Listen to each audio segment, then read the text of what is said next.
Yo, welcome to Change Mindset. I'm your host, AJ Smith. Let's get it. And I'm your host, Leon Keenan. The podcast is for everyday hustlers who said enough is enough.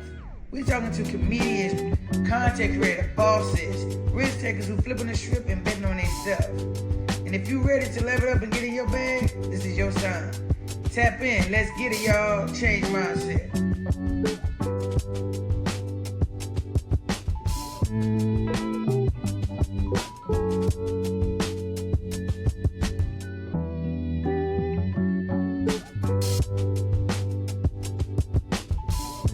All right, y'all. We checking in, man, with another episode of Change Mindset, man. Change Mindset. Hey, yo, AJ, we got one of the ones, one of the Charlotte ones now. For real, for real, man. See, this the thing, though, AJ. This the thing, though. I like to say one of the ones because if we don't hype each other up, who gonna do it? I mean, that's facts. Who gonna do it? That's facts. I appreciate that. People know about it, so I'm giving this in his introduction coming from Druryville, man, a Norfolk State, Virginia State. Here we go. Here we go. Trojan Nation. Here we go. But listen, I had to get at you a little bit. You know, I'm in the CI too, man. I know, man, but like, we never had no smoke for Elizabeth City, man. Like, bro, why you do that, Leon? It's just because we in the CI, man. We know we make fun of each other. It's CI love, though, man. CI love, always, baby. We gave birth to Norfolk State. Don't forget that. Hey, Spartans. Spartans, we the pappy. Yeah, he said we the pappy. We the pappy. But, man, we have Don Garrett, man. Man, appreciate it, man. Thank you, man. Yo, thank y'all for having me on the Change Mindset podcast, man. Thank y'all, and shout outs to y'all, man. I'm on this thing where every time I see people, I'm gonna give them their flowers, man. So like seeing what y'all have done, you know, with this and stuff, man. I've been seeing the movement and it's growing and it's catching on, man. So continue to do what you're doing. Keep going, bro. I'm proud of y'all, man. This is some good stuff, yo. So definitely appreciate it, man. Definitely appreciate it. Hey, Don, man. Yo. I got a couple of questions, right? I got a couple of answers, Leon. I got a couple of questions, right? So how was it like, right, growing up in Druryville, man? How did we get here, man? Man, deer flies biting you on your head, man. Man, my mama cooking chitlins. I gotta walk out the house because they stink. Well, no, they're not kin to us when we marry them. No. This is regular Virginia, regular. Regular Virginia, man. So, Southeast Virginia, man. Small town Druryville originally, population about 2,000 or less, give or take a Tuesday. You know what I mean? So, grew up, man, a country boy. Honestly, though, man, like. Growing up, dude, like, you talking about, man, we were kind of like the last to get like the satellite, you know what I mean? Damn. Yeah. People was having DSL internet. I still had the AOL, you know what I mean? The little this? Yeah, this show, like, yeah. I don't know how we kept having internet because I was like, my mama not paying this joint. I know she not paying AOL, bro. Nah, I had to keep going. I had to keep going to Winn-Dixie. You guys did, yeah. The new disc every month, so I get on the internet, talk to my friends, man. But growing up, honestly, though, man, humble beginnings. You know what I mean? Humble beginnings, man. You know, big family and stuff, man. Shout outs to moms. You know, family is amazing, though, man. My mom's, of course, my everything, man. Love my parents, but I grew up very humble, man. I grew up, you know, saying thankful for everything that we had. We grew up, you know, not having as much as, you know, others and stuff, man, but we always had each other. So I will never, ever trade that for anything, bro. I'm proud of how I grew up. Word. Trailer park kid, man. Trailer park kid, yeah. Sure. Yeah. All right, then. So was you outstanding, outgoing as a kid? You know what? I think I was, man, believe it or not. Like, I've just always kind of had this, like, you know, outgoing personality, man. Like, my mom tells me the story of when I was a kid, man. And, you know what I'm saying, I went to the hospital for something. I'm getting, like, you know, released and whatever. And it's the 90s, so I got on my little dashiki. You know what I mean? I'm on my baby Umar, you know what I mean? Right. I'm baby Umar moving through the unit, you know what I'm saying? That's and funny like, as hell. And she's saying, you know, all the nurses and whatever, and it's like, you know, people. So I think, man, naturally, I just always just, you know, gravitated towards like people, you know what I'm saying? Mm-hmm. And it's wild, man, because I remember I got my senior book from high school, my senior book, man, and there was this girl that commented in my book, and I ain't gonna say her name. I ain't gonna say her name.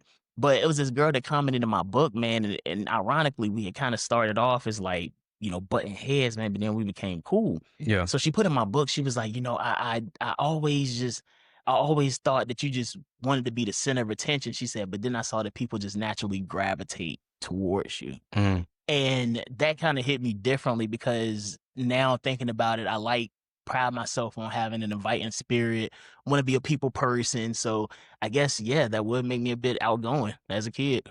All right. So you were just like the class clown in like middle school, or that carried all the way in like. Yo, believe it or not, bro, I was the bully kid, man. Like I was the bully. I didn't peak to college.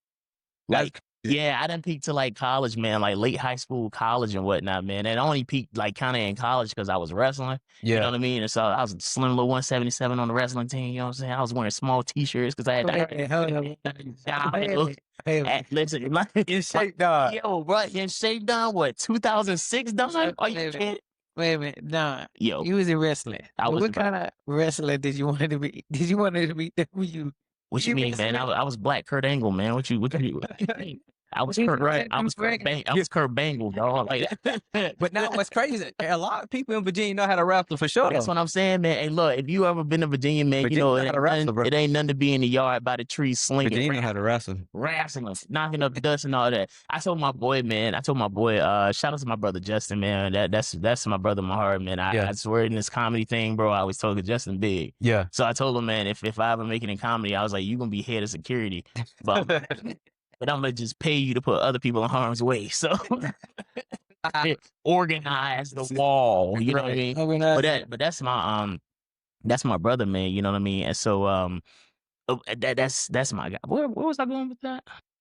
Like you was saying, you don't know it. Go ahead. You don't know it. Go ahead. I think I got such an impassioned speech that I forgot where I was going with that. Nah. So you was saying like we was talking about whenever you was in high school, you went to college, that's what started wrestling and stuff like that. So that's when you kind of like peaked or whatever. So started wrestling and stuff, man. But I think naturally in high school, it's like the athletics. Mm-hmm. You know what I mean? It's like the athletics naturally. If you're in high school, you're doing some kind of athleticism, whatever.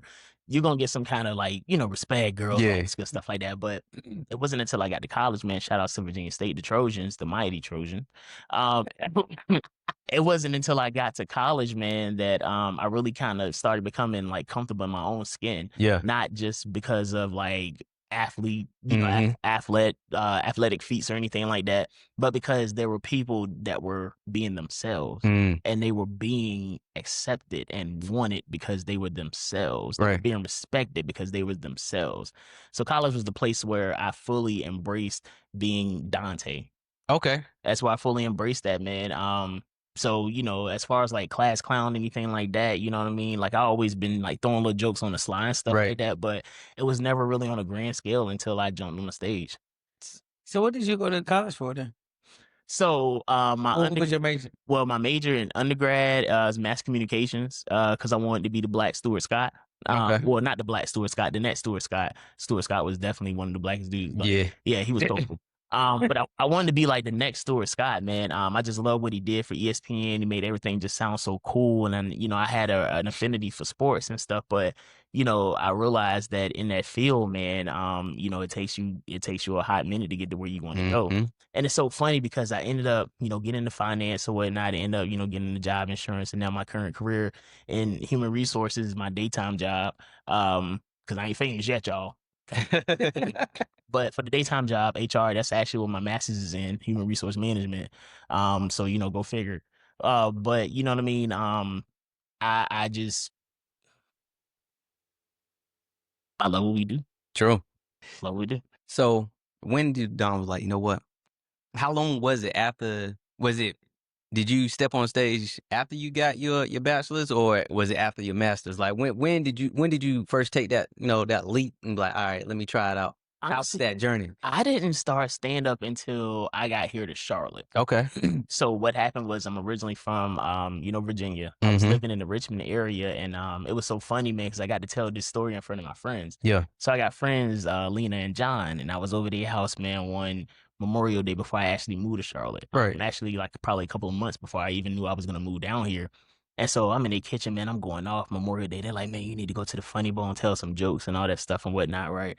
I'm like, oh, I got no material. I can't go do that. You know what I mean? Yeah. I can't go do that. I can't just make this. Like you immediately just doubted yourself to Yeah. Yeah, I really did. Because I didn't know. This was 2015. Okay. And Yeah. it was May of 2015. I moved to Charlotte in December of 2015, but I didn't first do stand-up until June of 2017. Yeah, comedy was hot by then. Like Kevin Hart had a hold on. Kevin Hart, Yeah. man. Kevin Hart started bubbling when I was actually in undergrad. So Yup. like around that social media time when Twitter started popping. That's what I was just about to talk yeah, about, man. It's exactly. crazy because 2015, 2016, like you got to think Instagram was just really Yeah. because it happened in 2013. Instagram came around, didn't it? Yeah, around that time, like early. I don't think I got IG for real until like maybe about 2014-ish or something. Yeah. Like, yeah, around that time and whatnot. But I think because of what, say, like Kevin Hart, you mentioned, Yeah. what he was able to do with social media, he revolutionized that. Mm-hmm. He literally took a free service and turned it into a paycheck.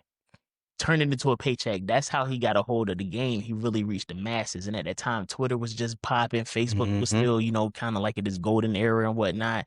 You had the Instagram, you know, coming out and whatnot. And Kevin Hart, the way that he marketed, he was such a genius. That's the reason that we now have the algorithms. That's the reason that you can now pay to boost a post. You know, because they was like, well, shoot, if you can reach more people, why not charge them to do that? Smart. So shout outs to Kevin Hart, man. He's a pioneer because he showed comedians what the power of social media really could do. All right, so you got on the Comedy Zone, right? Yeah, man. So I've done I was actually there last night. Okay. I was there last night, man. Shout outs to Mike Goodwin, sold the place out, man. So it was myself, him and my brother Jordan Century, man. So it was a really good show. That's dope. Yeah, Jordan is dope as hell. Yeah, that's sure. that's my guy. Yeah. So when you first did the whole comedy thing, right? What did you talk about? Cause you said it was like, you know what I'm saying? You like, I don't know. You know what I'm saying? You a fish out of the way. You like, shit, what the fuck? What I'm talking about? He said, I can't do that. What you say? It was so funny, man, because like when I watched the video of like my first ever set, like right after I came out of comedy class, man, like I cringed. Oh, so wait a minute. Hold on, wait a minute. So you took a comedy class, so you didn't jump off the porch right there. So I jumped off, but it was snow on the ground. It softened my blow, my landing. You know what I mean? But now, man, I took it because it's just I kind of likened it to like sports and whatnot. Kobe Bryant is my all-time favorite player of sports, and you know anything. Rest in peace to the Mamba, man, greatest of all time in my eyes. And so Kobe, you know, he had an unmatched work ethic and whatnot. Had an unmatched work ethic. He was going to outwork you and whatever. Kobe had raw talent, but Kobe also had coaching. He had coaching. You have to have like some kind of coaching. Just my opinion, because everybody doesn't share it, and I don't expect that. But I knew for myself, I would benefit from some coaching to kind of show me, hey, you know, not to say that like you need coaching your entire life, Right? You know, whatnot. But for the duration of his career, Kobe had coaching. For the duration of comedy careers, you're gonna have coaching in some kind of aspect. So I wanted to learn the ropes, learn the game properly before I even started to put pen to pad. I respect this craft. I respect this art form. I respect just the gift to get on stage and alleviate somebody's day by giving them a laugh. Right. So I don't want to come in this half-step. Half-assed. Yeah. I don't want to, ain't no half-stepping like Big Daddy Kane said. I don't want to, I don't want to do that. If you're going to do it, do it. Yeah, if you're going to do it. But, you know, as they always say, if you're going to do it and do it right. And that's how I felt that I could do it right. And 8 years later, I think you're still benefiting from it. I'm benefiting, and I'm still doing it right. Yeah. So, how long after, like, your friend told you to go on stage did you go to the comedy class?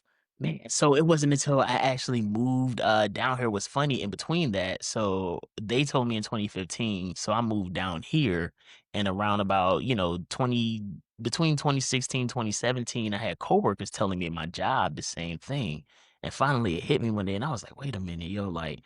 They don't even know each other, but they all both people telling me do the same thing. I'm like, yo, like what? So I'm sitting on the floor, man, and I'm kind of like, and it was a pivotal time in my life, man, because like right when I started comedy, right after my class, like bro, I had just got like fired from my job like a week before my comedy class. That's crazy. That's crazy. Yeah. I mean, Yeah. Was that a sign or you missed a step? It was, you know what? It actually being like a big blessing because I mean, it was a tough, couple of months until like I kind of got back on my feet and whatever Mhm. and tried to recover and that whole process and whatnot. But like comedic wise, that was the best. It kind of was like a buffering period for me because I had time to just write material and I had time to just go and do open mics and be around and meet people and all that stuff like that. And I progressed 5 minutes, 10 minutes. And then before I knew it, 4 months, I had like a solid kind of 15 to work and stuff. Yeah. That's showcase time. Well, now I'm starting to get booked. I'm starting to kind of make my name around town and all that stuff. None of that would have happened had I not got canned, had I not got fired. And you know what's crazy, man? Yeah. The morning I got Crazy. the morning I got fired, bro, I actually had an interview for another job. So I was going to leave out to take that call because I knew something was up. My manager was like, are you going somewhere? Can you Yeah. can you come to the office, please? And I was like, I got a phone call. So I go in the office. They got my papers and stuff, whatever. Told me how much, I was getting Yeah. some severance, whatever. Cool. I leave out the building, you know what I mean? Leave out the building, gave him the middle finger, all that Yeah. stuff. Yeah. I feel you for sure. Went out the building, man, went white to Walmart, got me some steaks, celebrated. I don't know why. Nigga, I don't know why, but the George was fired up that night. You know what I mean?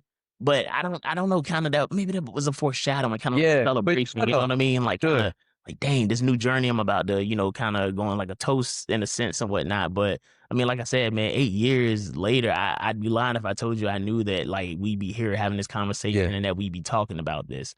So honestly, you know what I mean? It's just a testament to God is good all the time. For sure. And all the time, God is good. Listen, man, I was told like one time, I forgot who told me, but it was like sometimes like God have you in a situation to learn that Yeah. situation or whatever, Yeah. and then sometimes the only way to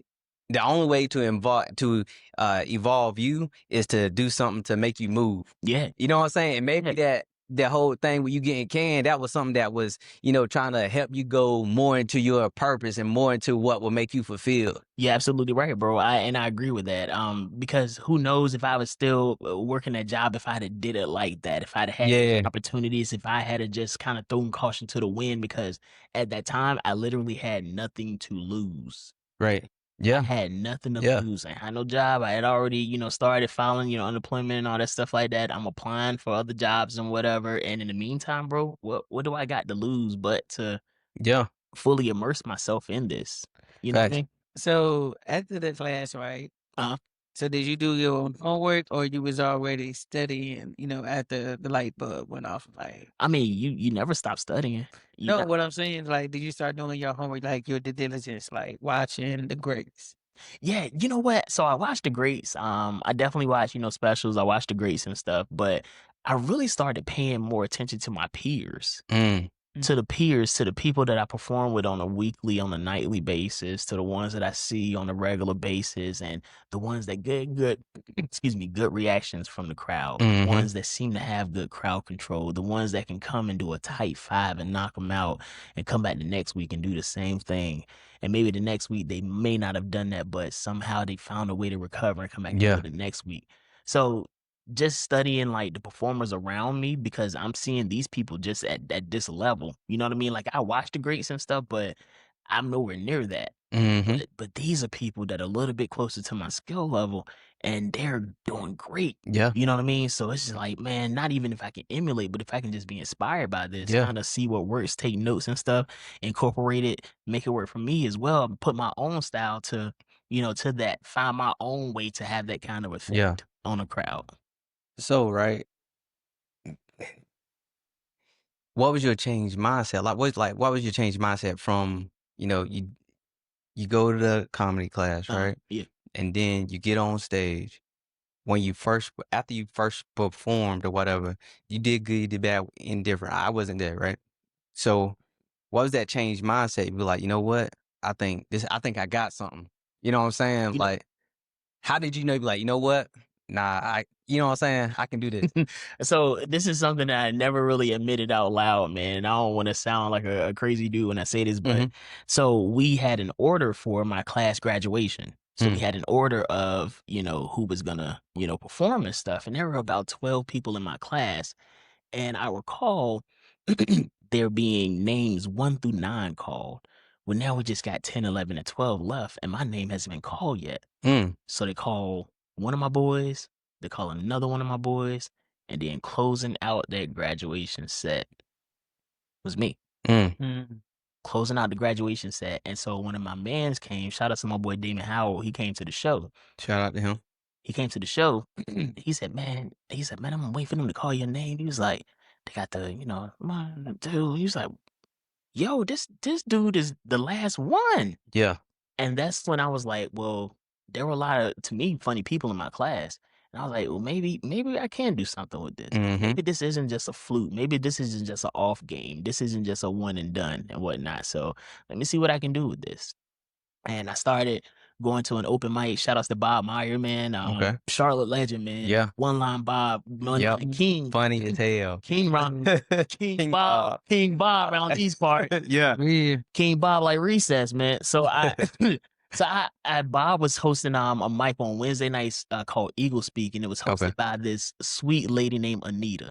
And Anita, Eagle Speak was like this little coffee tea house and stuff. But like they had like, the stage, and they had like seating and low lights. It was just, man, it was my home open mic, is what I consider my home open mic. Right. That's where I honed my skills. A lot of those nights that my fired ass was doing. Yeah. Like shout out Tommy. Yeah. I was definitely at the open mic. I was at Eagle Speak. I was there every Wednesday, man. Like, it felt, that's why I met some of my friends in comedy, man. Where I met some of these cats for the first time, people that ain't even in the city no more, people that don't even perform no more, people that are still performing, like so many cats. So that's why I really got my bearings, you know what I mean? So I started going to the open mic, and the more I started going to the open mic, the more I started learning and knowing more people and networking and all that stuff, man. But literally all because that graduation set, I felt like maybe I got something with this. So if I'm gonna try, I'm gonna try, and it worked out, man. Yeah. So how does your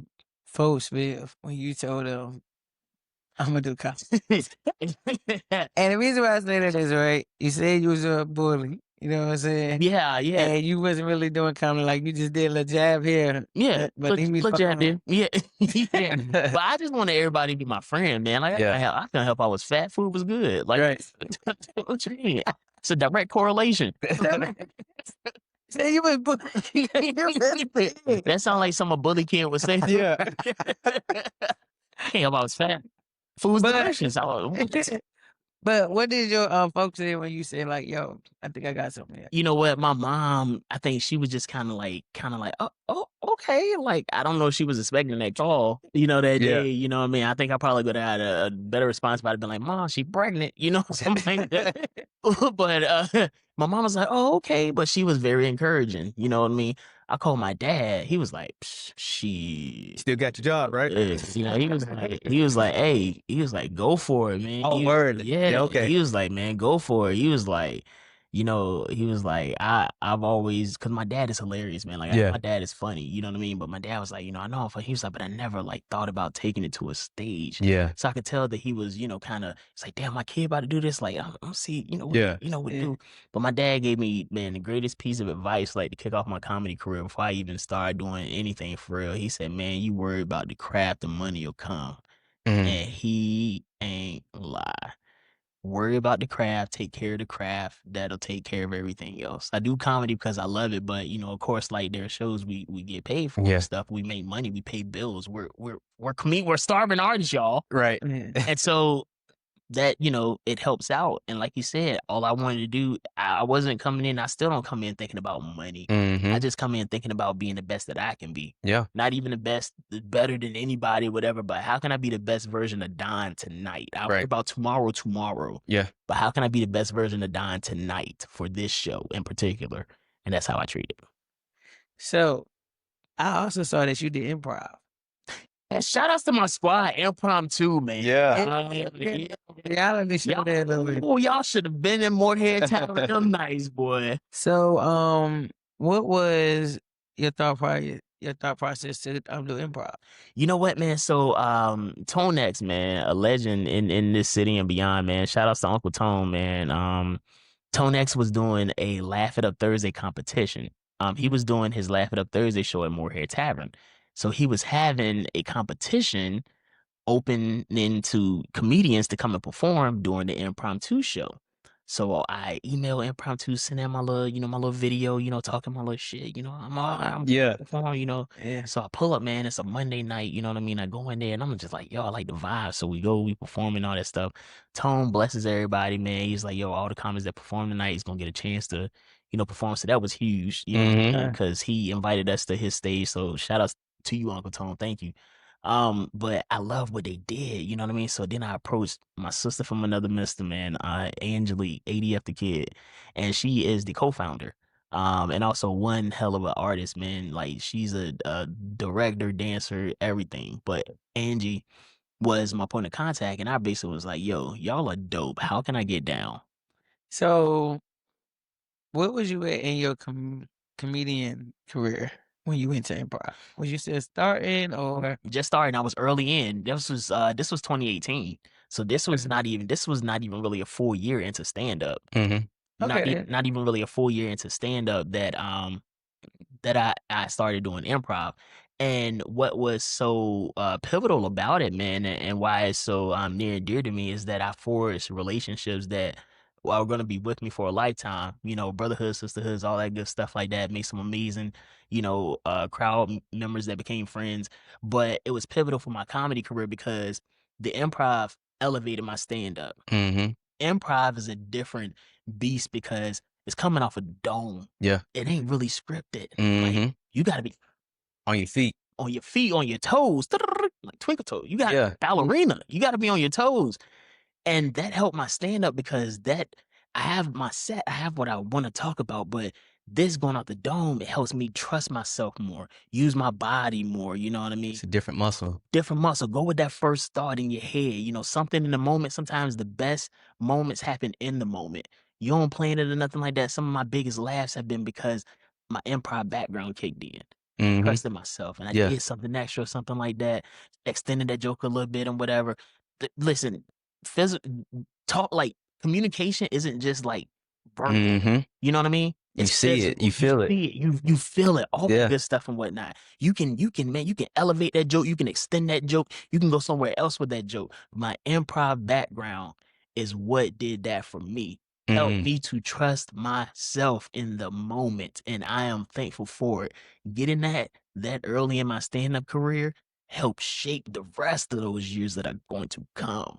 So that was I wholeheartedly encourage any stand-up, especially if we've been doing it, the same amount of time.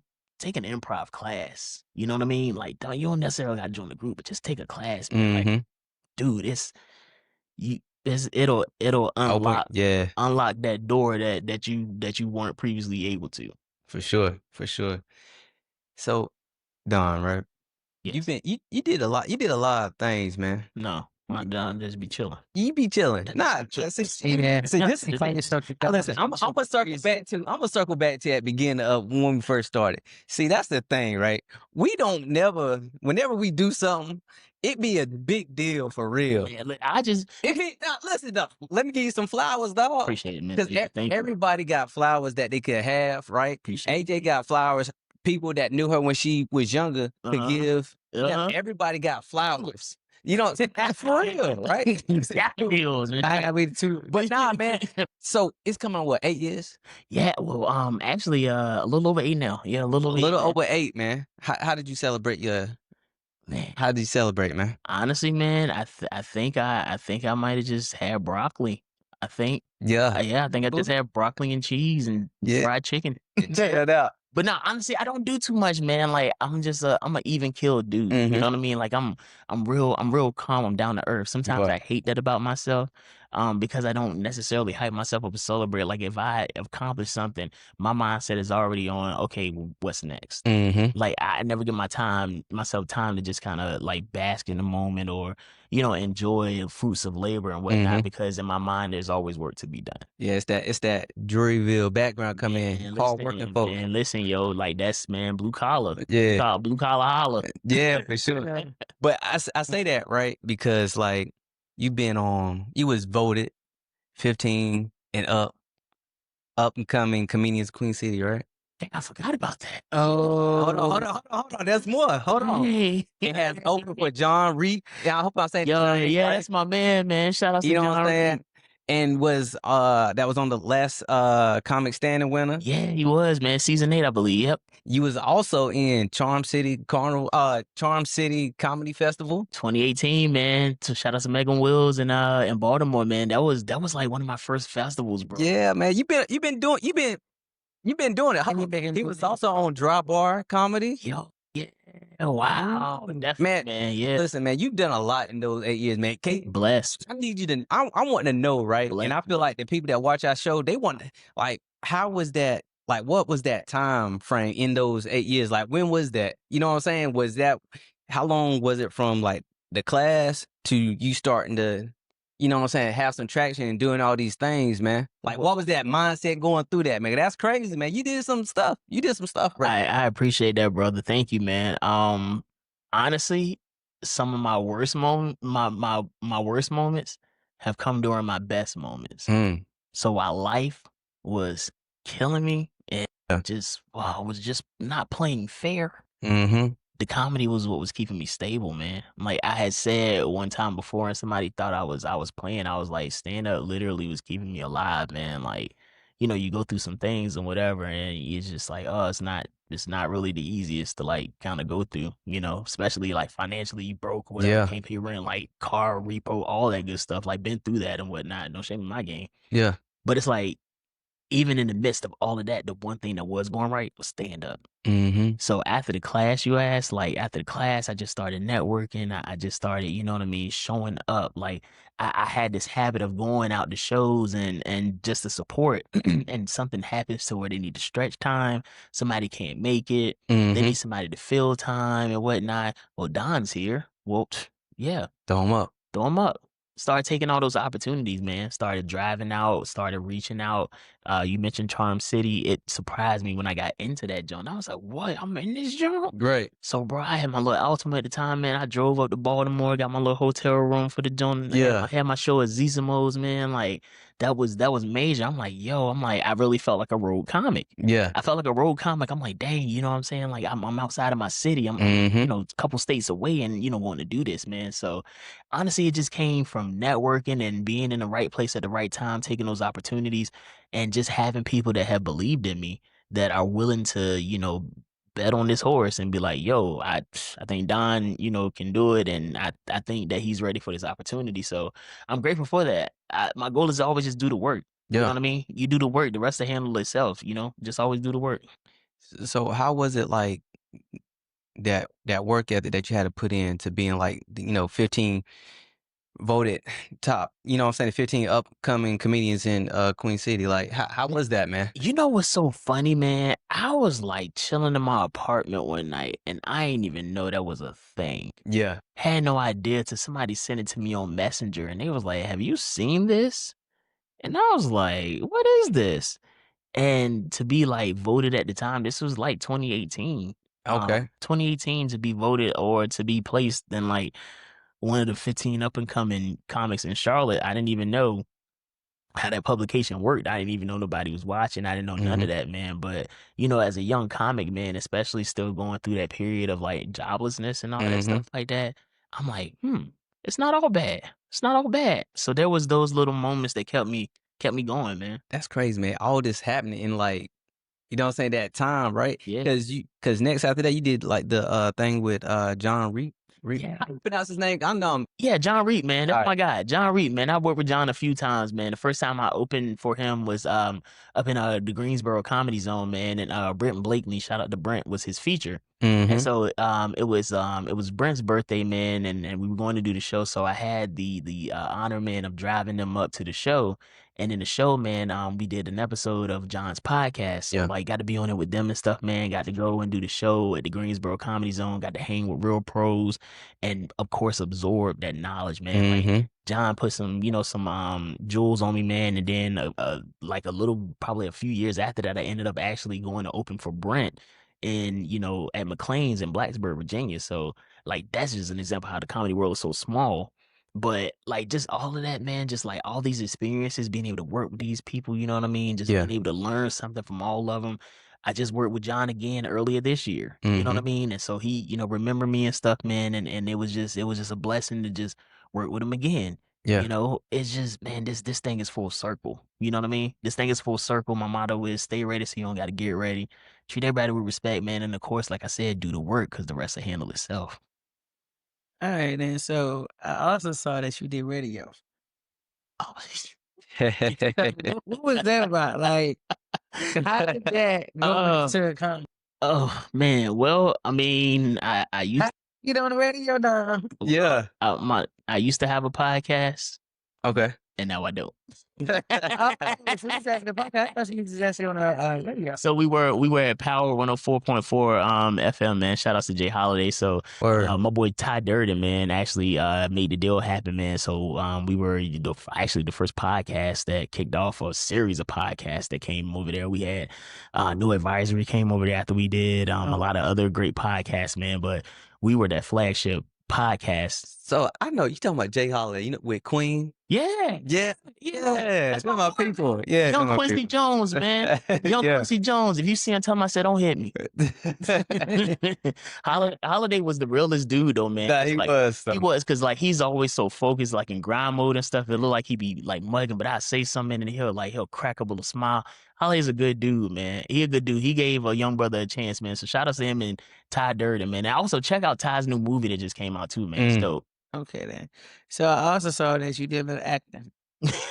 Yeah. I actually did some acting in Ty's series, man. Word. Yeah, one of Ty's series. So what was your mindset of doing acting? Is that just Don still involving his comedian side? Like, yeah, it's still involving my comedian side, but I've been called a character so many times, man. I'm animated. I talk with my hands a lot, I imitate people, and whatnot. And so it's just like, I always want to do whatever I can to put a smile on somebody's face. So if that's giving you a laugh on a comedy stage or, maybe giving a riveting performance, acting wise or whatnot. But I always wanted to expand my horizons. I never wanted to be, say, a one-trick pony. You know what I mean? Like, I want to be able to entertain and to just inspire and to, like, just basically make people smile however I can. And I enjoy acting a lot, man. I've worked with some amazing actors, some amazing producers, some amazing directors. Had the opportunity to do some web series and also maybe a couple movies. But you know what I mean? It's just been a blessing that comedy, the stand-up, is what's opened up the door for all of this. Yeah. Literally. You know what I mean? So it's been my everything, bro, For sure. the last 8 years. Well, I don't think the audience know, but you do clean comedy. So what was it? What was that mindset of you approaching that? Because not to say that, because you're a black man, like, oh, you supposed to be, a blue collar, with the words. Yeah. But what was that mindset of you say, you know what, I'm gonna do something different? You know what I'm saying? Because to a lot of comedians, the F-bomb is real easy. You know what I'm saying? Of course. But what was your mindset? You know what? I'm gonna do the challenge. So that's kind of a kind of like 3-part answer. So my first part of that I'm gonna give you is my 4 C's: clean, comedy, checks, clear. That is real. Clean, comedy, checks, clear. There are budgets put aside for colleges and, say, residential areas, apartment complexes, housing authority, whatever. You can do a show literally everywhere, anywhere. Churches, corporations, you know what I'm saying? You name it. They want entertainment that can entertain without offending. You know what I mean? And that's a tightrope to walk. And so when I took my comedy class, there was kind of the importance put on writing clean. And everybody didn't want to necessarily do that, which I respect and stuff, but I wanted to challenge myself to that.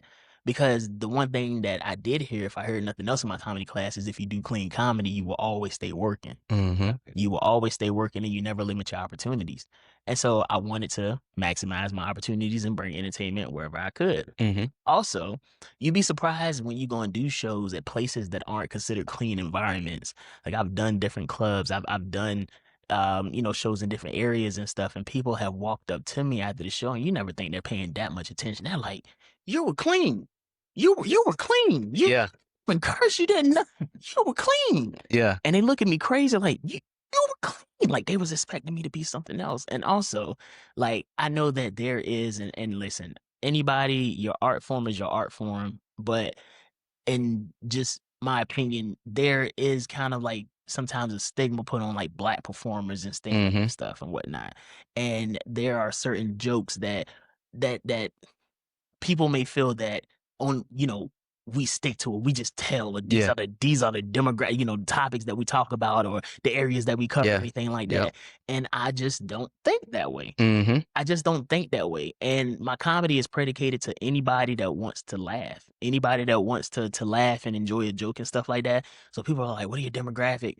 People that like comedy, people that want to laugh, people that like my jokes. Like that's who, we do it for and stuff. So, I mean, I think early in my career, I kind of was self-conscious about not being what I would call like the stereotypical black performer per se. But again, it was kind of like college. I had to grow into that skin and be comfortable with who I am because I started to see that it was working. Right. I was definitely about to say, do you think that comes from like whenever you was growing up, you wasn't necessarily a follower. You was, you know what I'm saying? And then whenever you got to college, I wasn't trying to say you was getting bullied. You know what I'm saying? He was the leader of the pack. When nobody followed him. Bro, anytime I tried to be a follower, it never worked out for me. Yeah. It never worked out, man. Like we was at my boy's house for 6th grade, man. 6th grade. And I'm still fat at this time. So it's 6th grade, right? And they decide, man, we gonna go with my boy's house for the night, man. It's his birthday. He have a sleepover, right? And so they like, man, we gonna ride bikes and we gonna ride bikes, whatever, yada yada. So I'm like, riding a bike. I was about to say that sounds like a bad idea. That sounds strenuous. Yeah. So we get on the bikes, man, bro. I ain't even make it a good 5 minutes of the jump. I was like, I'm turning around. I'm turning around. And so I went back because low key I wanted to just go play the N64 by myself. First, I ain't know the button, so I wanted to practice, right? And they ended up getting lost. And the country, it get dark. Yeah, it get dark. Yeah. It ain't no lights, whatever. So man, they parents ended up finding them, man, and they got in trouble. And then that was the night that I found out the importance of being a leader. Okay, then. Yeah. Even though it's because you can make it up the hill, but it went in your face. It worked out, AJ. It went in your face. It went out in your face. You know what I'm saying? That's all it was. You just had a lucky night. Listen, man. Shout out to the late great Tyler Craig and his famous words. And the moral of the story was right. So how was comedy for you, right? During the pandemic? Because 8 years. So how was that dip? Comedy during the pandemic, it started off a little tough because the night I just told you with Brent Blakeney, we were at McLean's. This was like March of 2020. And so we were at McLean's, man, and we doing the show and stuff, and I'm looking at all this pandemic stuff real time. And while I'm sitting there, like we get the news, everything's shut down. The world is shut down, but we still having the show, right? So the pandemic comes, man. Probably about 2 weeks before the pandemic was, I got the news that I was going to Roanoke Rapids to the theater out there on 95. So I think I can't think of the name. I don't want to get it wrong, but I was supposed to be opening up for Bruce. Wow. Oh wow, that was big. And Burpee was going to be middling. Ooh. And that was the weekend of my mom's birthday. She was coming to the show. I had so many friends that had already bought tickets.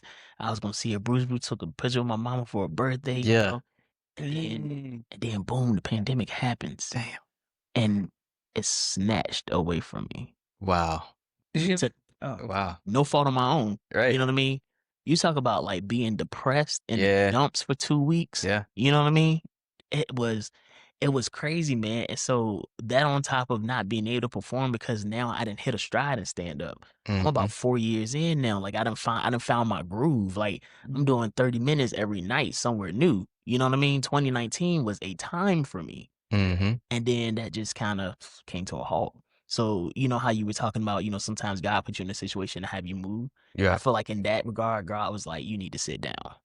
And it made me sit down, you know what I mean? Because I was kind of crazy with it. I was doing in the name of stand up. I did shows one time, man, where I had a show from Sunday to Sunday for 3 weeks straight. Oh, wow. And that Monday morning, I went to get up to go to work and my body did not move. And I had to call out that because I couldn't move, bro. Yeah. So it's just, you know what I mean? I fully believe, like I said, in immersing myself in something, but it was just kind of hard because with the pandemic, like, there were so many rules. Mm-hmm. We didn't know this was coming back. We started doing virtual comedy. We doing comedy on iPhones. You know what I mean? Like Zoom meetings and all that good stuff. South Carolina was the first state to reopen, and that's why I started, getting booked and being because they didn't give up. Like South Carolina was wild. They was open. They was like butt There's cheeks. money to be made. And South Carolina was like open. butt cheeks on the toilet. They was wide. But that was the time, I would say the word was depressed, but how did you as a comedian, turn that into positive? Like, how over the year have you really turned, people pain into laughter? That's a really good question, man. During the pandemic specifically, I kind of started thinking about it. I was like, well, you're upset because you can't go up with Bruce, but people dying. Yeah. Yeah. It's people that were here yesterday ain't here today, and this thing is sounding like it's taking people out. So what do you really have to be upset about? At least you're here to be upset about it. Mm-hmm. So change your mindset, my boy. Stop being upset and do something with this. Yeah. And so then that was my mission. Okay, cool. Wherever they want me at, whether there's a Zoom show in, I'm going to go and I'm going to give you a good time. I'm going to do everything I can to make you forget about this shit that's happening outside. It's been plenty of times, man. Tell you 2 examples. I did a show in Wilson one time. Shout out to my boy Matt Dameron, man. He runs an amazing show out at Brewmasters in Wilson, North Carolina. Did that show, man. Did the show a couple of times. Mm-hmm. So I did the show this night. I just so happened to be closing out. Yeah. And so, man, met a fellow there, man, and we talking and stuff, man, and he's just like looking at, he's just like, man, he's like, I'm great. Thanks for coming, man. That was hilarious. Like, it's been tough, man. I just lost my granddad Sunday. Like, he was my everything, you know what I mean? And I just been in the dumps, man, crying. He was like, but thank you for helping me to laugh and kind of get away from that for a little bit. Yeah. Like, help me get my mind off of that. We in Greensboro. First time I worked with John Reed. Mm-hmm. It's so funny we talking about this, that we circling back to these moments. You know what I mean? I'm working with John Reed, you know what I mean? And so we at the Greensboro Comedy Zone. So we had 2 shows, man. Brett was featuring as myself, opening, you know what I mean? John was headlining, and the Baz was the house MC. And the Baz, so me and the Baz, man, we standing out, in the lobby, man. We daggone, we talking to people and stuff. We feeling like superstars too, because they want to take pictures with us too. Yeah. We low on the totem pole, but all right, Mm-hmm. Yeah. cool. Yeah. Glad I bought this cologne, baby. So me and the Baz, man, so it tripped us out. This one cat walks up to us and he was like, hey, y'all, can I get y'all autograph? And we just kind of looked at each other like, what? Did you just pass? That's crazy. Bitch, wow. Yeah. And so we signed the jump, man. So then dude was like, yeah, happy to be here, man. It's been a while since I was able to get out, because we're caring for my wife's parents. So we haven't been out, in a while. It was like, yeah, I'm glad y'all came out. He's like, yeah. And, doctor said I only got like 3 months left to live. Wow. Yeah. Into your show. And you spent one of those nights with us? That's crazy. Yeah. You have been literally, from what you telling me, a timetable, a sentence, a declaration, ending time, expiration has been put on your life. And knowing that, you still decided to spend one of those nights with us, that's when comedy became different, man. Like, I always tell people it's deeper than jokes, bro. Mm-hmm. Because you just never know, like, who you're helping, who you're touching, who you're inspiring, who you're helping get through a divorce, a death, a traumatic, a firing, that was undeserved. You know what I mean? It's you never know, bro. You never know. Like, while we up there with, like, some people just see it surface level. We're just up there, we're telling jokes, we jumping around the stage, making people laugh and all this stuff like that. But man, what we don't see is sometimes the healing. That's taking place. You've had a bad day. You've had something. This thing's been nagging at you. You know what I mean? You've been trying to figure out how I'm gonna get my rent paid, how I'm gonna get my car, man. I'm gonna take care of my mom. I just need something, man. Let me just go to this comedy show. I don't really want to go, but I'm gonna go. And for that time you there, let me help you kind of take your mind off of that stuff and whatnot, man. And so I'm just very blessed to be able to do that. That's my passion. My passion is to help heal through, laughter. They people say growing up, oh, he gonna be a preacher. I'm also a heathen. So I ain't quite there just yet. I ain't in my final form of human just yet. Yeah. So I might get there, but for now, this is how I spread my message. Yeah. This is how I spread healing through laughter. So, like, you talk about like other people's like things that they go through, right? So as comedians, comics, right? We ourselves go through stuff as well too, right? Yeah. You know, people pass on like during that 8 years, right? So for me, my uncle passed a couple of months ago. So appreciate it, man. Condolences, man. Nah, for sure, appreciate it. And the thing is, like, I would go back and have jokes about him, but bring that forward. I do that as a form of always remember him and telling his story. Like, has that moment happened for you? You got family that, you might pull on those stories to, you know what I'm saying, bring them out on stage just so that people can get like an inside look at you. Yeah, man. That's actually kind of happened twice over the course of my career, man. First time, 2019, I was hosting a show in Highland Creek out, like North Charlotte, and near Concord, and I got a call literally 30 minutes before showtime that my uncle had died out in like Wake County. You know what I mean? And so that's my guy. You know what I mean? Like that's my man's. Like he was the only one in the family that got roast me. You know what I mean? Yeah. So Yeah. and so, man, before I know it, man, I just bust out crying. Then I ran, go to the bathroom, clean myself up, whatever. And so I, apologized to the audience. I told them, I'm sorry, but I I hear my uncle in my head, man, when I'm in that bathroom, because my friends, they there and they're like, they jump into action. Shout out to my homies, man. They're like, yo, what you need me to do, man? You need me to host? I can go host for you. We can, whatever, we can produce. Like, what you, and all I hear my uncle in my head, he was like, boy, you better host that doggone show. Yeah. Boy, you better host that doggone show, man. No, you better go on stage. And so, because he was always like, man, I'm your manager. Like, you tell him I'm your manager, you know what I mean? And so, just doing that, man, that was surreal. I had to pull strength from a place that I didn't even know I had. Yeah. Didn't even know, man. I mean, I went home that night, cried like a baby. But just for that time that we were there, man, like just kind of being there helped me. You know what I mean? Get my mind off of what had just transpired and stuff, man. But I think being on stage was the best place for me to be that day. Yeah. And then a couple years ago, I was in the Bahamas and doing shows down there, and got a call that my other uncle had passed, and so I literally just got to the Bahamas. We got 2 weeks of shows down there. Wow. I can't come home. So just dealing with that, and then it's so much happening around that and stuff and whatnot, man. And it just, oh man, that was tough. Come be there for my family, come be there for my family, and I was getting hit with Roman charges. Yeah, So, that's tough. you know what I mean? It's I'm trying to answer the phone by the beach, but it's $2,000 a minute. Right. But, so that was 2 times, and I had to go through that, and some other stuff transpired with that as well, though, man. But in both, instances, I had to pull myself. I had to pull from a reserve that I didn't even know I had. You know what I mean? Didn't even know I had, man. So, but I say to anybody, you want to find out what you made of, get put in a dire situation. You will find out quickly. I am just happy that I am more resilient than I thought I was. Yeah. So talk about, you was in the Bahamas while you family member had passed, right? So how is like your comedy and hustle, right, and family, in relationship? How do that ties in? No, it ain't my material.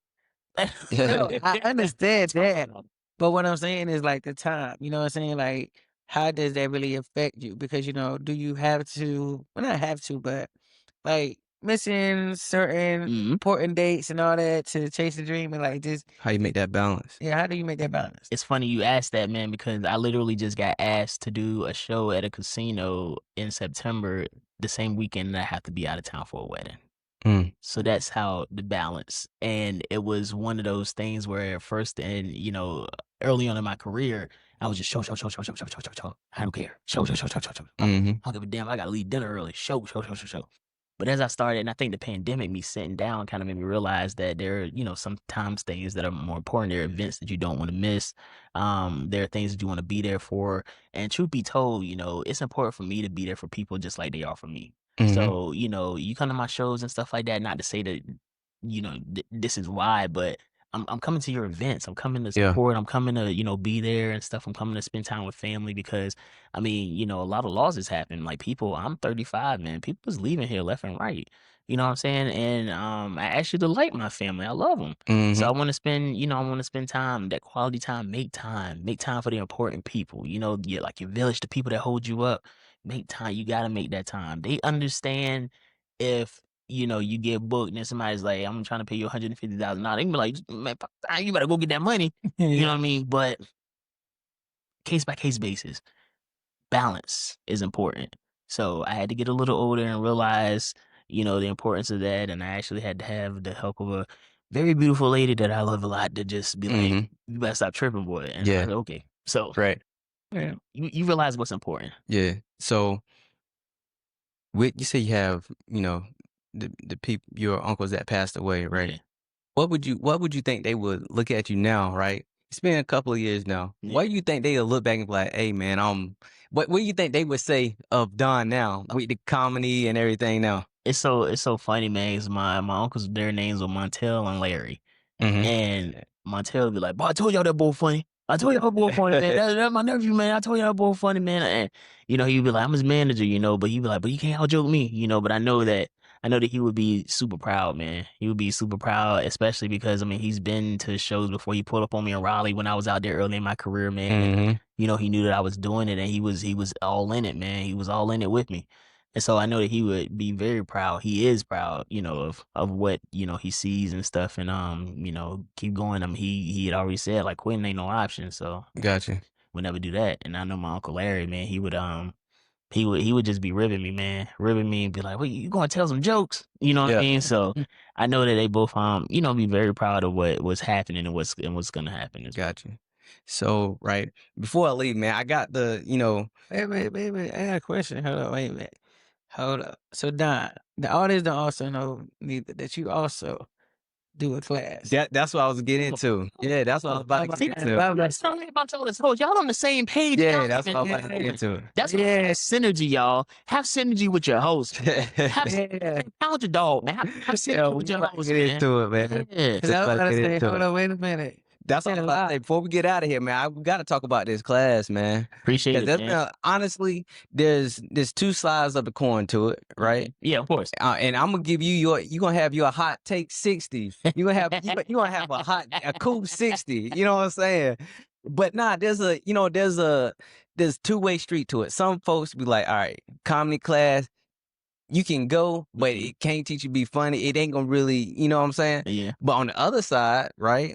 You hinted on it a little earlier, that comedy class can also teach you how to be organized. It can teach you how to, you know what I'm saying, the little intricate details of some stuff, right? Exactly. So, hey, man, because there's a lot of people that do classes, right? Yeah. But shout out to my boy Jason Allen King, man. Amazing teacher in Charlotte. Yeah. For sure. So, but they haven't been to Don's class. And Don brings a different twist to how he do things, man. So, tell people what's up, man. Why they should take a class, man, and most importantly, why they take your class too.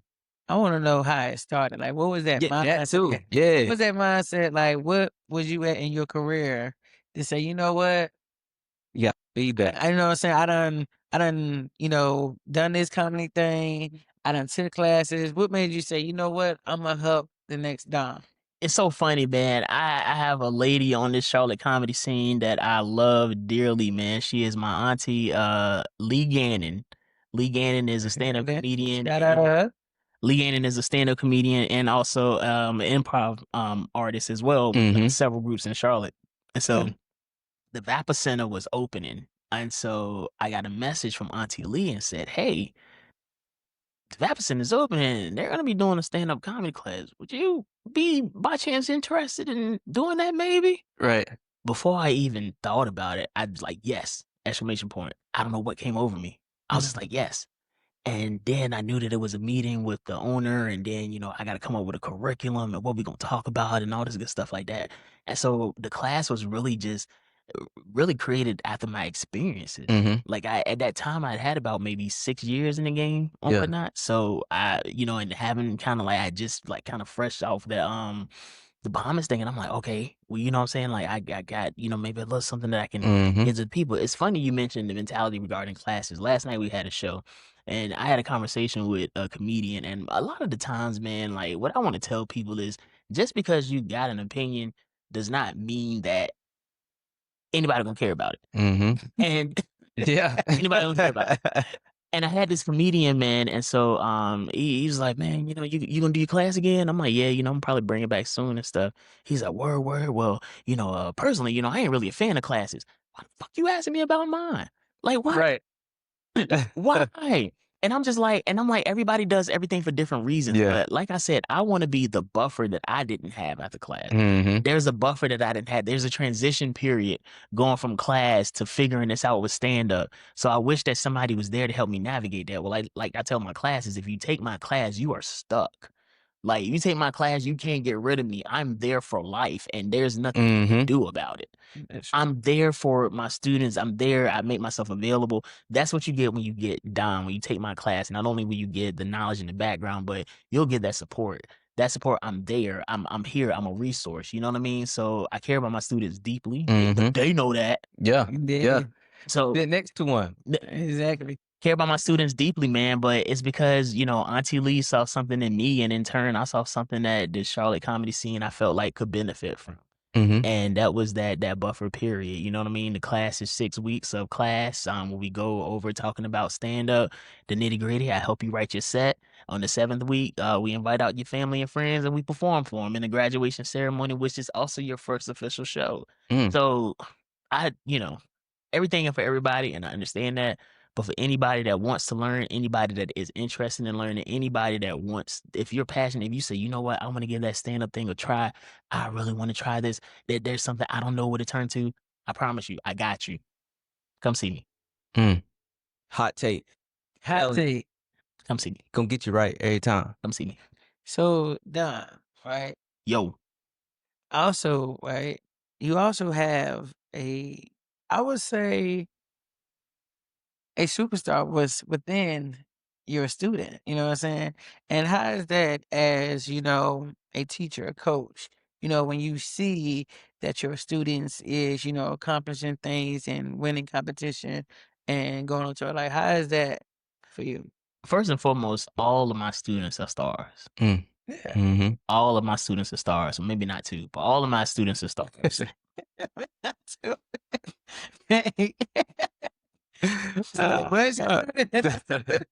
Pew, pew. But all of my students are stars, though. And that's because everybody does something differently that the other student doesn't do. And that's what makes you unique. When I see you having your successes, when I see the Change Mindset podcast, when I see the Max Summers of the world, when I see the Kayla Candys of the world, when I see everybody else that's having success, that's doing something, I am proud. I'm in the shadows. Right. I'm lurking and I'm clapping and I'm watching. You don't know I'm in the shadows, but I'm watching your every move. And I'm proud of you. I am proud of you. That's my thing. Like, watching it, I'm like a man. I just, it makes me beam with pride, man. I was in Richmond for my boy's wedding, and I got the call from Kayla that she had won the March Mania crown, whole championship, man. Yeah. Whole championship, and like that moment just on FaceTime, like I was so mad I couldn't be there in person. That was dope. Yeah, that was dope. Just that moment, man. Just seeing like the joy on her face, the elation, because it just. I know how hard she works. I know how hard you all work. I know your passion. I know what you want to do with this. I know why you do it. Like, I know you want to be great in this. And so seeing you accomplish like those moments, that shit means the world to me, because I know what it means to you. But I need you to know what you mean to me. Bet. Hey, man, that's love right there for sure. It is love. That's love for sure. Also, Don, right? How do, right? Because Did you just pop your lips? Yeah. What? You know what I'm saying? that is not on brand, AJ. Okay. Pop my junk in there. So now, to Richmond coming to Charlotte, right? How is the dynamic, you know what I'm saying, from you being from VA? You know what I'm saying? How was it for you to adapt? Because I know that in some places, they funny is different. Your hometown funny. So how was it for you? I mean, I think anytime I get to perform in front of the hometown crowd, it's amazing, man, because like I expand my set more. I can talk about specific stuff that only we know about, you know what I mean? That only in that area you kind of talk about. You know, if I can go back to say Richmond and perform, then I got jokes about, you know, Richmond or something like that. The Richmond comedy scene, man, from what I have seen, it's been pioneered by some dope comics, man. You know, the Lazarus Hamlins of the world, Mukuzos, Mike J's, Apple Brown Betty's, like Benny Blanco, Perry, that's my guy. You know what I mean? My boy Var. You got so many cats in that Richmond scene, Remo, that's just like doing a thing. You know what I'm saying? Helping like the scene come up. They expanding it. You know what I'm saying? It's more shows in Richmond now than, you know, I've seen in like previous years and stuff, but that's a testament of the hard work that these comics have put in. And that's not just Richmond. That's the Petersburg area. That's Fredericksburg. That's going up to, man, Massanutten, like just the whole VA, like just that whole area, that 804 area. You know what I mean? So they've been putting on, man. They even come down here and do some things as well too, but they've been putting on though, man. So shout outs to the Richmond comedy scene, man. The 804, y'all are doing a fantastic job, man. It's only gonna continue to get better and bigger. So how do you feel though that some comedians feel like they have to go away to get their little buzz in? Because That's a recurring thing. It is. That, You know- you know, not only with comedians, but with a lot of folks. I'm saying, but what I'm saying that we're done, would you say the same for you? Because you started in Charlotte and you stayed in Charlotte, so that wasn't for you. So how did you, you know, didn't hit the curve? This city has made me who I am, man. Like I'm a Virginia boy forever, you know what I mean? But I became a man in the Queen City.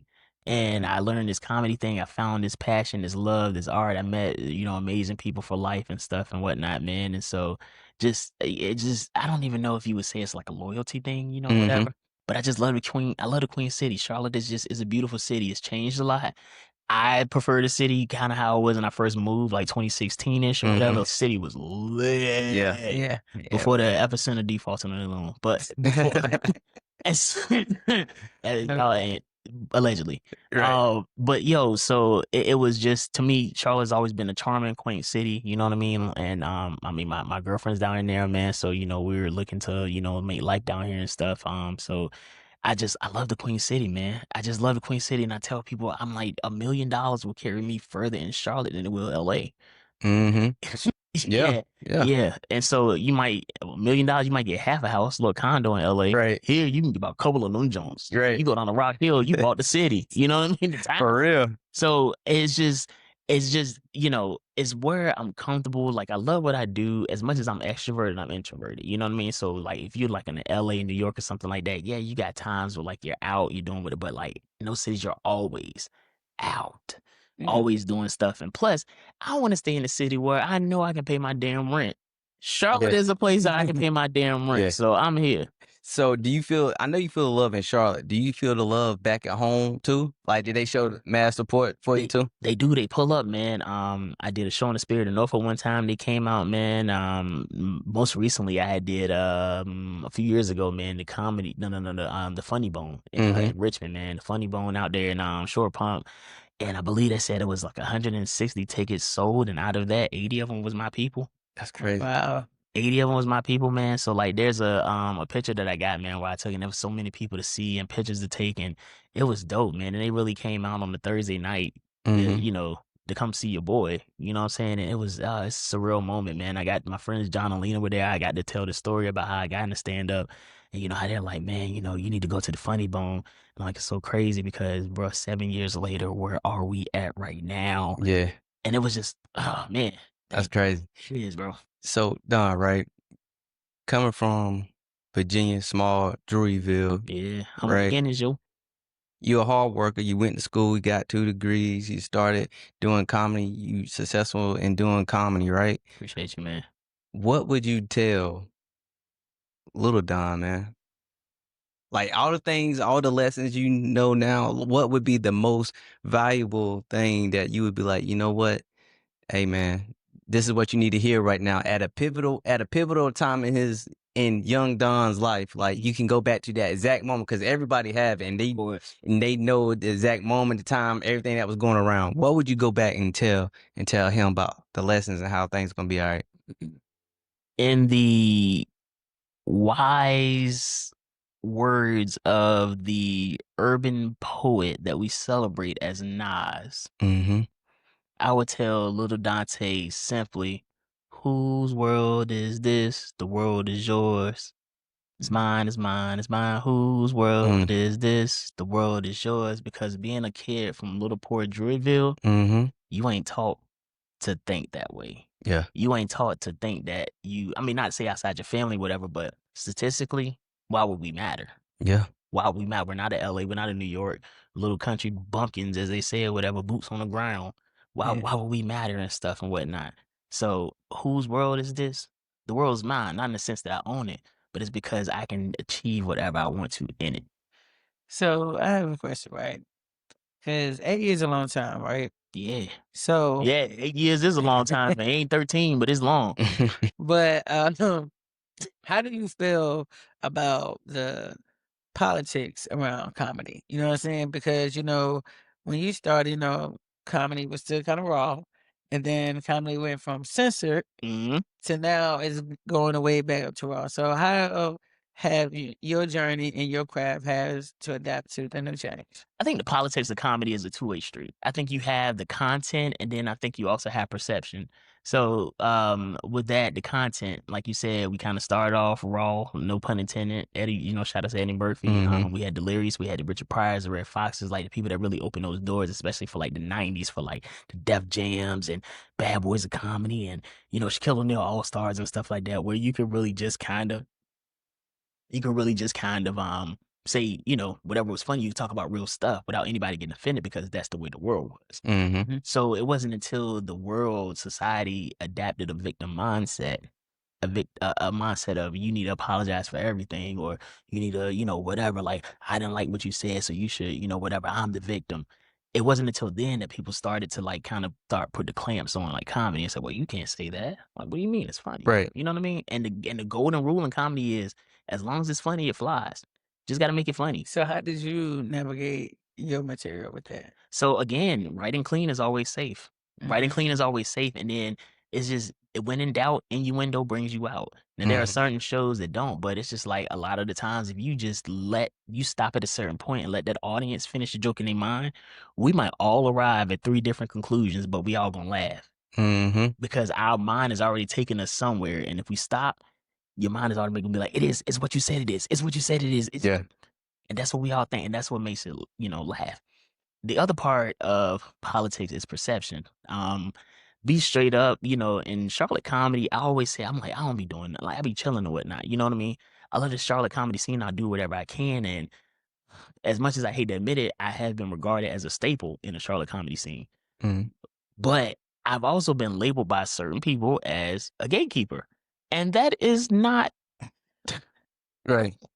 look, let me tell y'all straight right here in this camera, bro. Why your name Don and Don?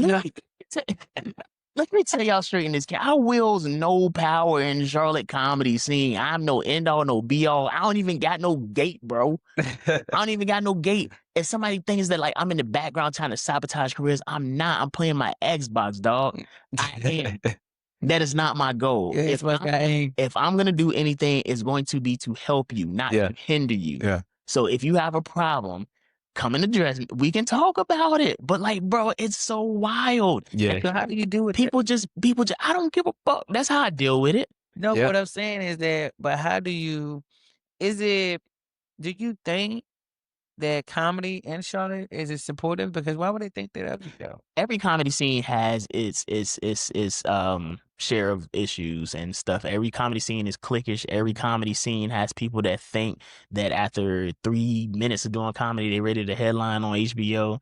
Every comedy scene has people that are gonna attribute their lack of success due to the abundance of yours, and somehow you took everything I had. That was my spot. You took mine and stuff and whatnot.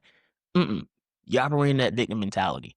I'm the first person to look in the mirror and say, if something is off, I need to figure out. Start here. Here, self. If something is off, something's wrong, something's not clicking, I start with me. Man in the mirror, man. Man in the mirror. It's not your fault. It's not Leon's fault. It's not nobody's fault. It's not. It's not nobody's fault. But a lot of the times, 90% of the time, at least, hell, maybe even 96, 97, starts here. Not nothing external. But again, it also starts here because sometimes when people don't like you, they don't mess with you. They don't like you for some reason. You can't understand why, because it starts here. Mm-hmm. It starts here because others respect you, because others give you a love that they don't get, because others see your way, because you go and you do your thing, and people, they just think you're a joy to be around. They respect you, all that good stuff like that. Basically, you're taking whatever they feel like they're supposed to have. But again, it all starts with you. So whether it's good or bad, it's going to start with you. Mm-hmm. Going to start with you. Yeah. So what do you think, right, can help the comedy scene of Charlotte? People being real with themselves. Yeah. People being honest. And like what? People being honest in the sense, I mean, every comedy scene has a level of jadedness, and I'm just like, this ain't for me. not even that, but I think a lot of people have to realize like they're extending their powers. Like Batman don't go and be like, let me fight Goku. Yeah. Yeah. What? A spirit bomb, you're done, bro. You're done. You're done. But I just think that people, because people see this thing like if you give them advice, and this is why I'm real, skeptical on that, because people, oh, you hate everybody's. It's as soon as you say something, you hating, oh, you hating on me, or you a hater, or you just don't want me to be great. It's not that. Mm-hmm. But also, if you can't look in the mirror, then you got to figure out what that like issue is and Yeah. stuff.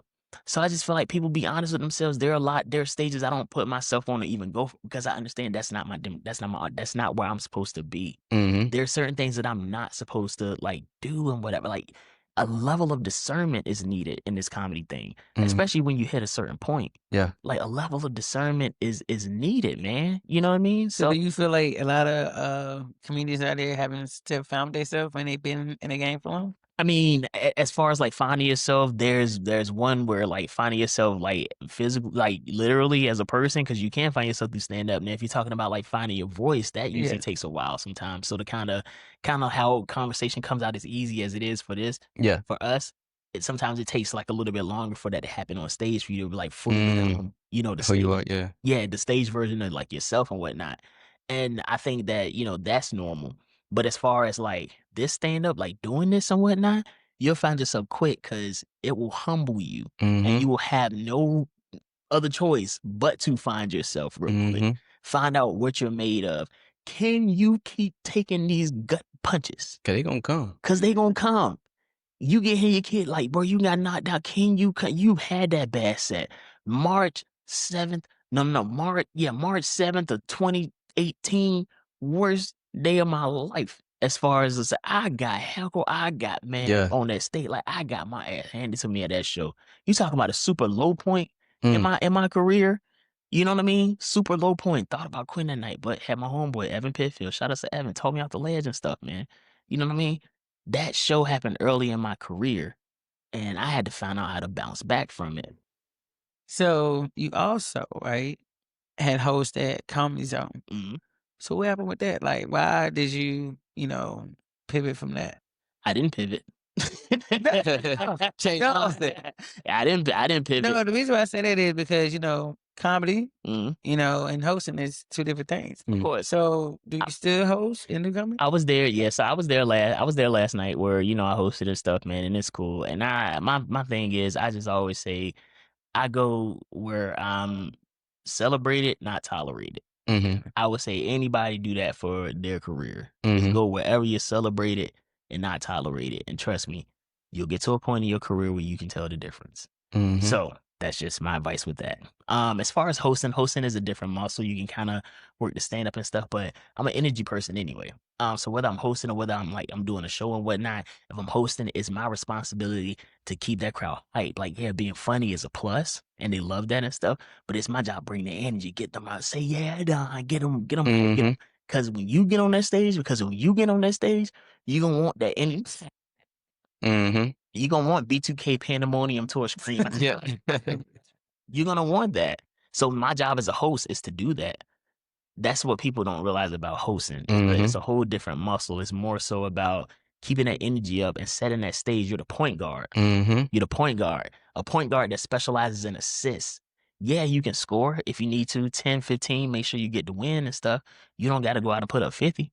Yeah. That's the headliner's job. Yep. So Don, I have a question. So if a person was starting out, right, Mhm. and they were doing comedy, for 6 months, and they been going to all the open mics, Yeah.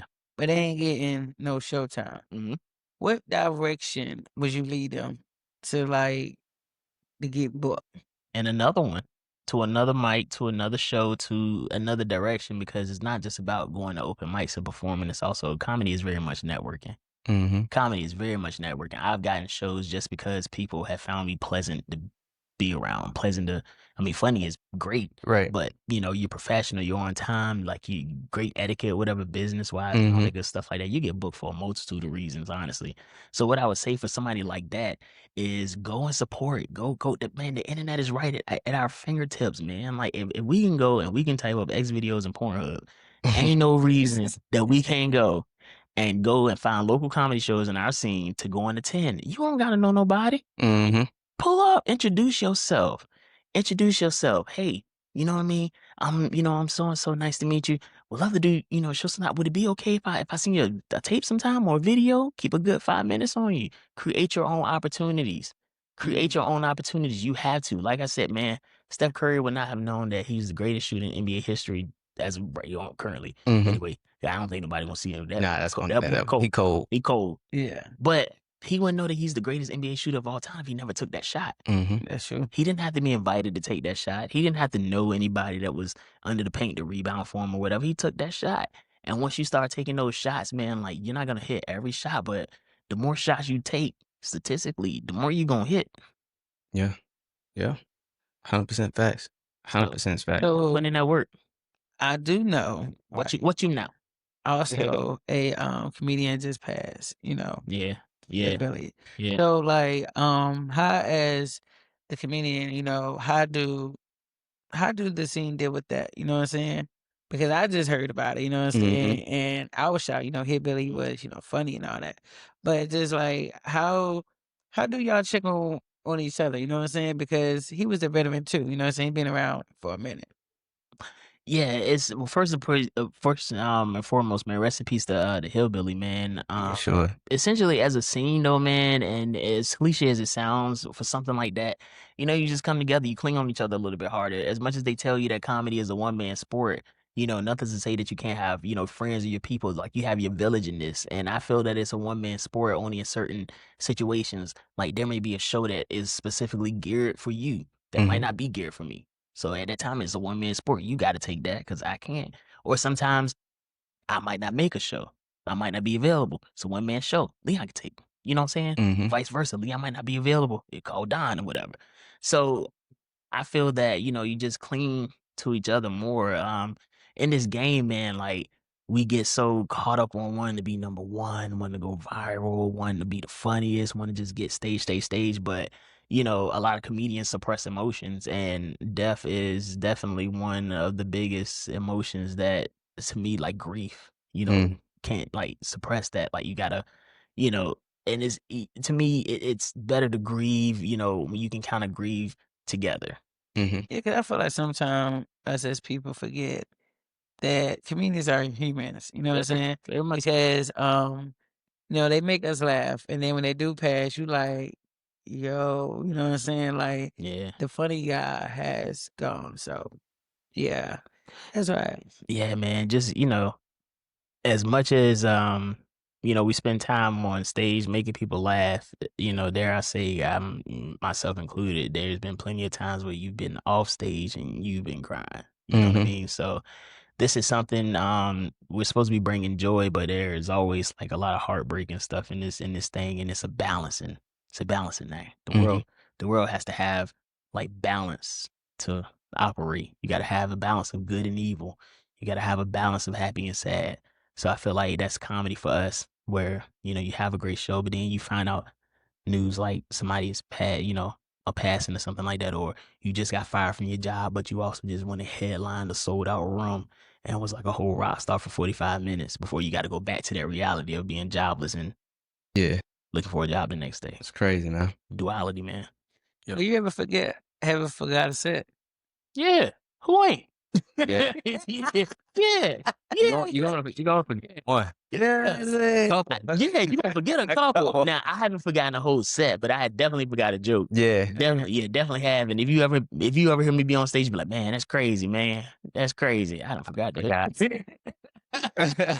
But that's why I always tell my students, man, just talk, because like if you're just talking and stuff and whatever, like you're gonna jog your memory, it's gonna come back and stuff. So the worst thing you can do in that instance is be quiet. Yeah, for sure.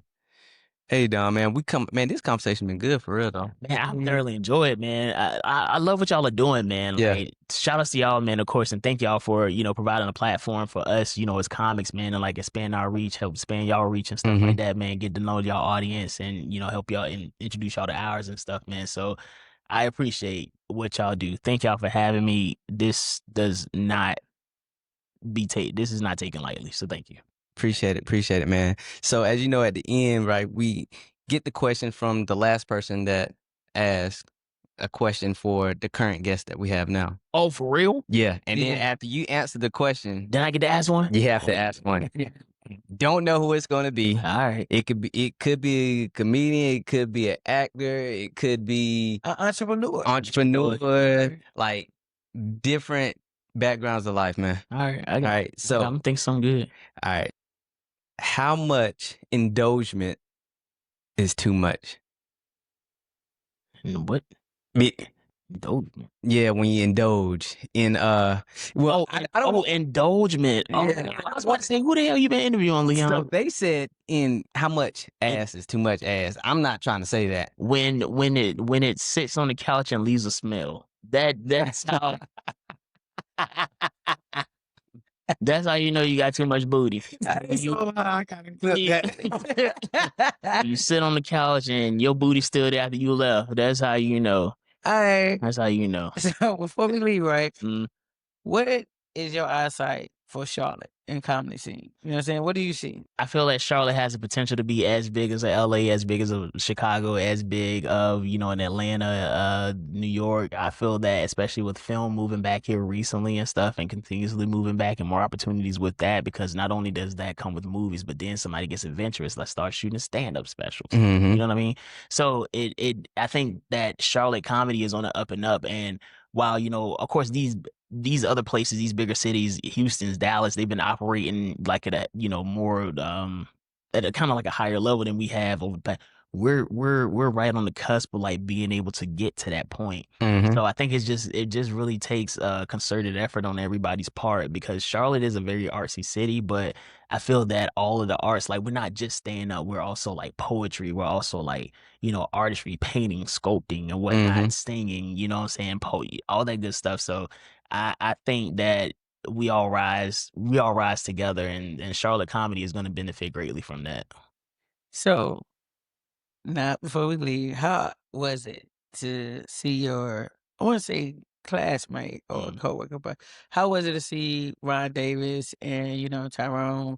How was it to see y'all? Because y'all kind of started comedy around the same time. Ryan started way before I did. He had been holding down the fort, man. So him, shout outs to T Springs, like Two Funny Brothers, man. You talk about the Amston Hughes of the world, Ray Monies, you know what I mean? So like those cats that all came up like together and stuff, man. And Ryan he's been doing his thing. What I would say about Ryan, man, is Ryan is a bona fide superstar, hilarious, intelligent. Like, the brother is, man, smashes rooms. I've watched it, but every time I see, Ryan, man, he's super down to earth.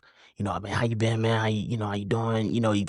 He got tips for your set. You know what I mean? He's just a down to earth brother, man. So that's what I really respect, man. I respect his grind. I respect his hustle. I respect that he's doing it from right here in the backyard and showing us, you know what I'm saying, what's possible. He's showing us what we can do if we work hard and stuff, man. So, for those cats, and then like I mentioned, the Amstons, the T Sprees, the Ray Monies, man, like those all cats that I look up to, hilarious dudes. You know what I mean? They all came up together and stuff, man. So that, that kind of paved the way for me to come in to do what we do, and for us to come in and do, whatever. They paved the way for us to come in, especially as like black comedians, you know what I mean? Especially black male comedians, Leon. They paved the way for, us to really come in and do our thing, though, man. So shout outs to, the OGs, the pioneers, definitely for doing that for us.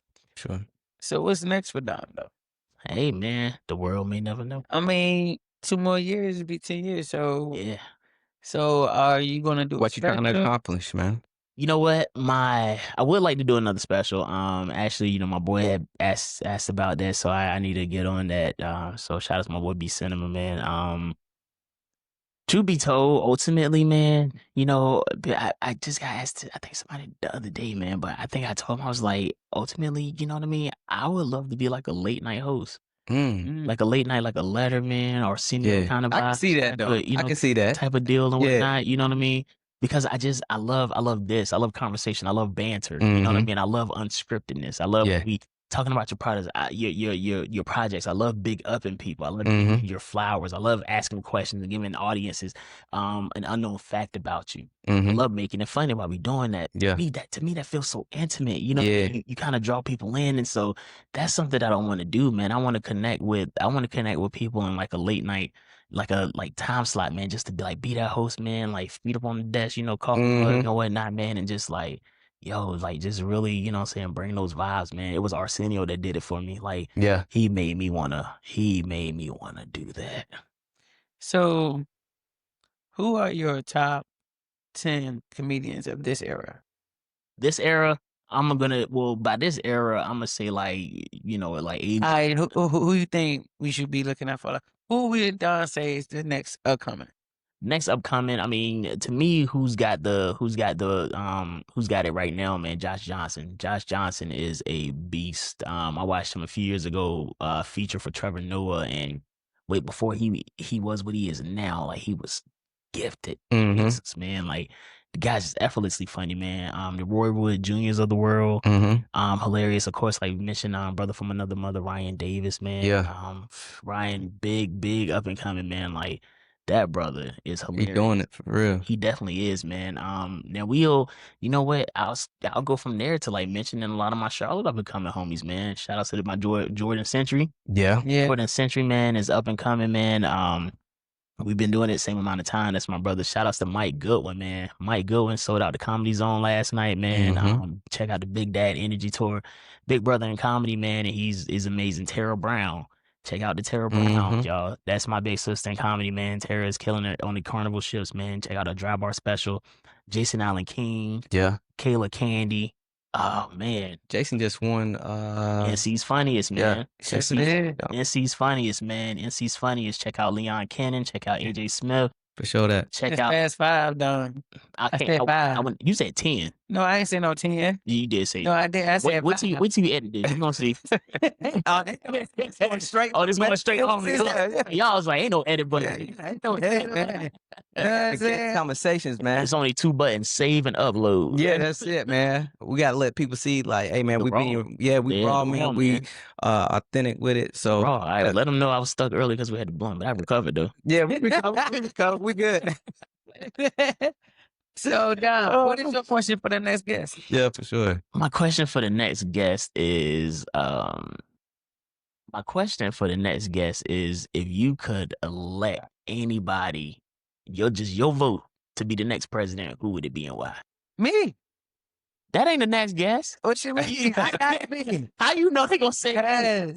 You get I will bring Pippin back. Okay. Everything was right when Pippin was around. Ever since they left Pippin, everything been out of whack. You know what I can say wholeheartedly with all the confidence in the world? You get impeached. Like you gonna have 35 charges. Okay. I only need to be president for 12 hours. I swear to God. Right. Y'all gonna see that gonna be the best party y'all ever been to. Everybody coming to that. 12 hours? You gonna rent it like a room at the Night's Inn? Like what you Because they're gonna pinch me. A 12-hour stop. Still that stage. I only need 12 hours. Look, I'm gonna tell Julio. I'm gonna get buttergreen. Look, don't worry about it. I'm gonna bring Chocolate City back in. I swear to God. Don't you know Marion Berry and crack are synonymous? Wow. You know what? This is America. We need to see the truth. Synonymous. Oh my God, man. That would be the best party ever. I would have all kind of games. Now you talk. See, y'all see this America? What? We can be serious for so much, man. You see this America? I have an N1 game, y'all. Look, y'all would love me for 12 hours. Right now, the record is 34 charges. You get 36. I will show y'all how we get it. America's a third world country. We know that. We are very much so. We are. Yeah. Yeah. Everybody, I want car shows, I want cookouts, all that. All right. See, you just need to be the president of Gastonia then. That's They gonna think Dreamville came to not DC. not the whole country. Just, Right. just a little corner of it. Right. We Like, give you a section. yeah, just a section like the clubs. Just think about it. No. 24 hours of president. See, What you do? you don't gotta convince us. You gotta convince your next guest. What you You better say me. it ain't us. It ain't right. It's the next person. It's the next person who updated. Look, Yeah. for 24 hours, don't nobody got paid. So you better make sure whoever the next guest is, somebody that'll vote for you. You gotta make sure before you book them. You gotta do your research. Oh man, no man. Where can they find you at, man? What shows you got coming up? What you got going on, Man, man? appreciate it, man. Got some shows this weekend, man. So I'll be down in Columbia as well as Charlotte, man. So it's gonna be lit, definitely. So, but you can find me on Instagram, on Don Garrett Comedy, Facebook the same way. And I think that's all social media. It's Don Garrett Comedy, man. So check me out, y'all. Yeah, He's But he ain't sitting on days. I just said coming up this weekend. Oh, this weekend. Yeah. Okay, then this weekend. How the hell you gonna be president? You know what, man? I'm just supposed to listen. So our concerns is sick. I don't know why. Look at This- Donald Trump. This man don't give a damn about. Don't give a damn about us. I learned from Hey, Donald. man, also, every Thursday, come out to After 9, man. Yeah. Got AJ Smith and myself. Yeah. Hey, man, we got an open mic. Congratulations, y'all, man. Appreciate it, man. Appreciate it. Congratulations. Got an open mic starting on Albemarle Road, man, at After 9, man. Come out, rock with us from 7:30. Sign-ups. Show starts at 8, man. Rock with us, man. AJ said if y'all come out, she gonna wear some kitten heels. So y'all know. See? Hey, look, they better make me laugh. All right, y'all. We see y'all next week. Appreciate y'all, Mindset, man. y'all. Bye.